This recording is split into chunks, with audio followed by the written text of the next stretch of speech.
Hi, today I want to give you an introduction to the Enterspeed CLI. We just released the first public preview release of our Enterspeed CLI, and I want to give you an introduction, how you can install it and how it is to work with.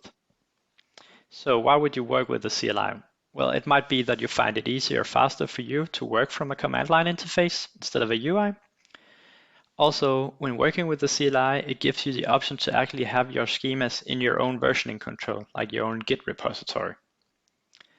And third, if you want to work from a CI or CD pipeline for doing releases, let's say to development environment, production environment, you could actually have the CLI deploying the schemas to the corresponding environment in your pipeline. So let's see how to install the CLI. So here at our GitHub repository page for the Enterspeed CLI, we have the installation. And you actually just want to download the CLI. And if you want to, you could add it to your environment path if that would make it easier for you to work with. So let's head over to releases, the latest release, and select assets. And in my case, I'm working on a Windows machine. But I already installed the CLI, so I won't do that again.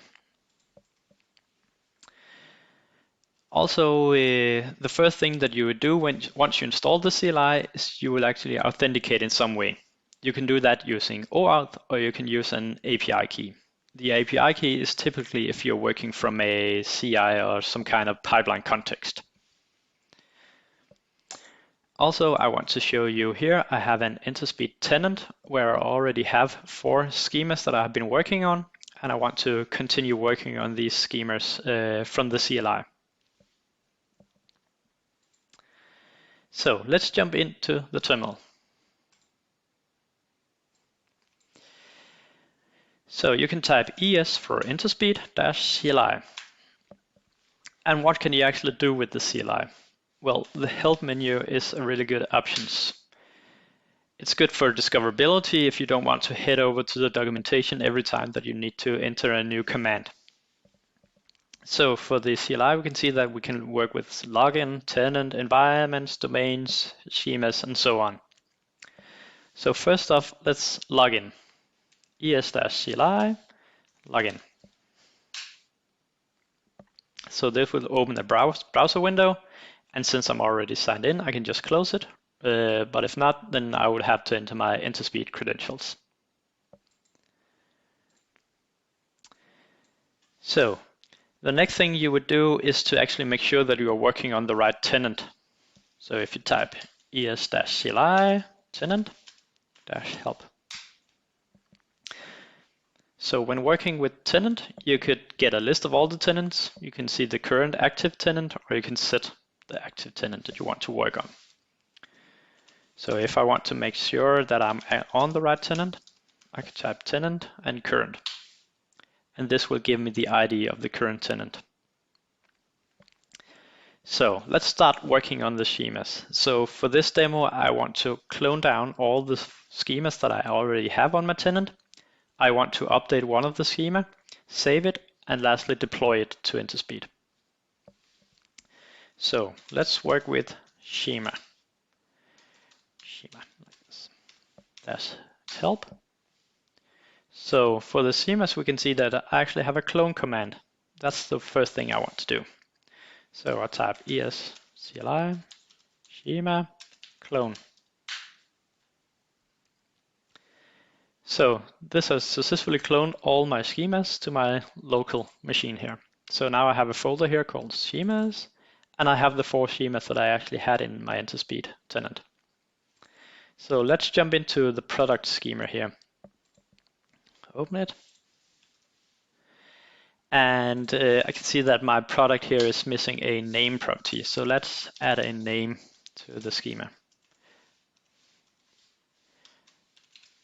Properties.name, like this.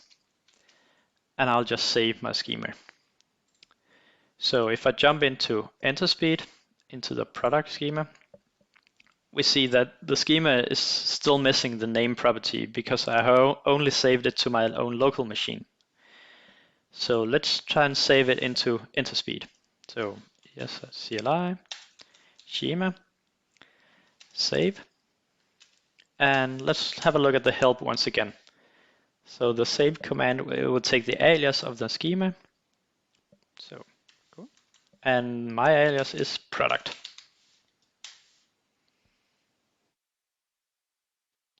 So now I have updated my schema and it's updated to version 1. So if I reload here in Enterspeed, we see that we now have the product, the name property included. Awesome. So if we look at the generated views for our development environment, we see that we have no views generated yet, and that's because my schema has never been deployed. So let's try to deploy the schema.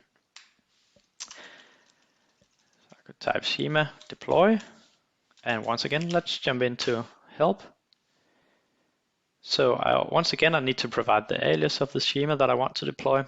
And also down here in the options, I have a required environment that I need to pass as well. Because of course, I need to tell the CLI to which environment I would deploy this schema to.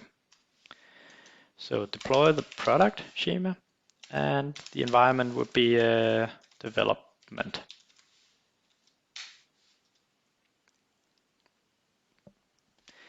So now my schema has been deployed. So let's head over to Enterspeed, reload our generated views, and we now see that we have 2 generated views from our product schema. And if I have a look at the view, I could also see that the name is included in the view. It was just a really fast introduction to the Enterspeed CLI, how you install it and how you can work with it. Right here I have some links for you. You can just create a free Enterspeed account. I have a link to the documentation and also the link to the GitHub repository page with the Enterspeed CLI. I hope you would like to test it out, and I hope it can help improve your workflow.